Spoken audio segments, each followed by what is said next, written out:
What's going on, guys, in the works? And today we're going to be taking a look at the Xbox One version of Battlefield 4, talking about how it compares to PCs and how it compares to the previous generations. Because one of the great things about the next-gen consoles coming out is Battlefield games are taking the next step forward. Because a lot of you guys have always talked to me about how you felt like you don't get the full Battlefield experience on the current generation of consoles, the PS3 and the Xbox 360. Well, with Battlefield 4 going next-gen, they've taken the leap forward, better textures, better resolution, larger servers. That's something I know a lot of you guys have really been waiting on. So I'm going to talk about my experiences on it so far. My experiences playing in the Battlefield 4 Showdown event in London was all on the Xbox One. So I do have a lot of playtime on this particular platform. But as you guys know, I am primarily a PC gamer. I play most of my Battlefield on the PC. However, I'm going to use that to my advantage because one of the questions I get asked a lot of the times was, well, how do the next-gen consoles, how does the Battlefield 4 experience on the next-gen consoles compare to the PC? I think that's something a lot of people want to know.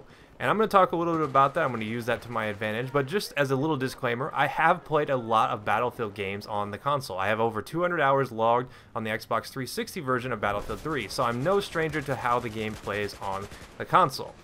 So let's get right into this. How does the game feel and perform? Well, the great thing about it is 60 frames per second is a huge upgrade. One of my biggest complaints about the Xbox 360 version of Battlefield 3 was it only ran in 30 frames per second. That was something that I just did not enjoy. When I played the beta version of Battlefield 4, it still ran in 30 frames per second. It felt a lot clunkier than the 60 frames per second. You would be surprised what an upgrade this is versus the last generation of consoles. I think it's a huge step in the right direction, and I'm actually pretty excited that now you guys get to experience 60 frames per second. Now, textures, resolution, and stuff like that, a lot of people will tell you that the PS4 version looks better. And from the footage I've seen, I think I can agree with that. You can see that the resolution and just the textures as a whole look a little bit better on the PS4.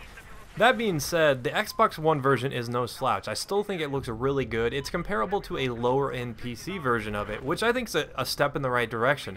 I'm not a huge graphics snob.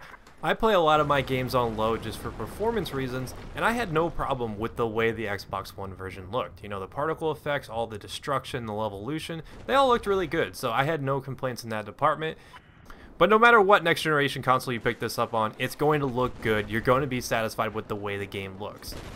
Now let's get into what everybody's been wanting out of Battlefield games on the consoles for the longest time, and that is 64-player servers, something the PCs had for, forever, and now it's finally made its way to the consoles. It was a huge relief when I found out they were going to do that, because a lot of you guys tell me, it's like, Jake, we don't get the experience of 64 players. Now you do. Now it's there in all its glory. You get to understand the chaos, and eventually you'll understand, hey, maybe I want to play, 32-player server or even a 48-player server. Maybe I don't actually want this much chaos. But if you like a fast-paced game, if you were worried that the games just played too slow on 12v12, because I know that was a huge complaint. A lot of you guys said, hey, it doesn't play the same as it does on PC. Armored Kill was like that because it's hard to find people when it's only 12v12. Now with these bigger 64-player servers, you guys will have no problem with that. It runs fine. Now, there are some issues with some frame rate issues and the servers crashing and whatnot, but that's going to be patched here in the future, so I won't get too in-depth in that.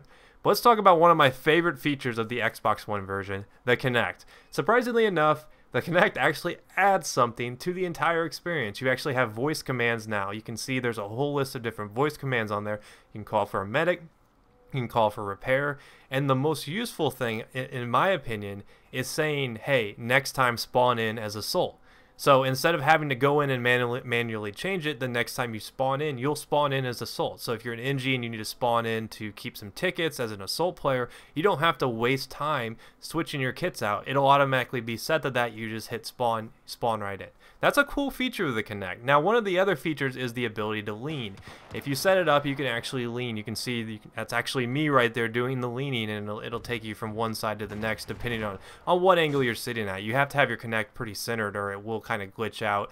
But I thought it was pretty cool that you could actually do your leaning mechanics based on how your body moves, and the fact that it actually works. It actually does work pretty well. You can also do it in choppers, so if you want to look left and right in your chopper or your jet, you can actually make the motion and it'll actually look to the left and the right, which is actually pretty useful. I would actually enjoy using that if You know, if they had that feature on PC, I think that'd be pretty cool, because now you have to, you know, right click, and it sometimes gets kind of awkward.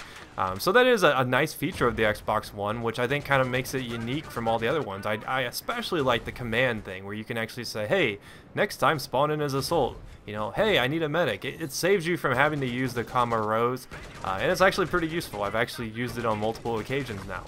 But in summary of all my experiences with this game so far, how do I like it? Well, to put it like this, when I went to London for the Battlefield 4 Showdown, I had no intentions of ever expecting to leaving there positive about the next generation consoles, because I didn't pre-order any of them. I actually got this Xbox in the very last minute possible. So it actually convinced me that, hey, you know, I can play Battlefield 4 on the next generation consoles and feel like I'm getting the next generation experience. You know, I'm getting the same experience I can get on my gaming PC. So I think that's really important, because I don't feel cheated with this version. However, I did feel cheated with the Xbox 360 version. So I definitely think the next generation of consoles, if you're a console player, if you don't like, you know, mouse and keyboard, or you just don't want to invest in something like that, you want to sit on your couch and have a good time, you can do that and still get the full experience. You know, you get the 64 player servers, you get the 60 frames per second, and you still get a pretty large graphical upgrade no matter which next generation console you end up picking it on. So overall, I am pretty satisfied with this version of it. You know, there are some patches down the pipe for some performance issues that have been plaguing it. Both consoles have been having that problem, but Xbox One, you surprised me. You did surprise me. You know, you got to blame the Battlefield 4 Showdown for that, because I went there, I played it, I was like, man, you know, I don't want to miss out on this. I want to pick up an Xbox so I can play with everybody, because it is nice mixing it up from time to time, you know, going from PC to console. I always do enjoy consoles. I'm a gamer. I'm all about gaming, and I am positive that if you pick this up, you will not feel cheated. So let me know what you guys think so far. I know a lot of you guys are probably going to be like, oh, there's performance issues, I hate it. But set those aside and just think about the core game and how you've experienced it so far. And if you missed my past videos, here's a chance to catch up. And I'll see you guys next time. Peace.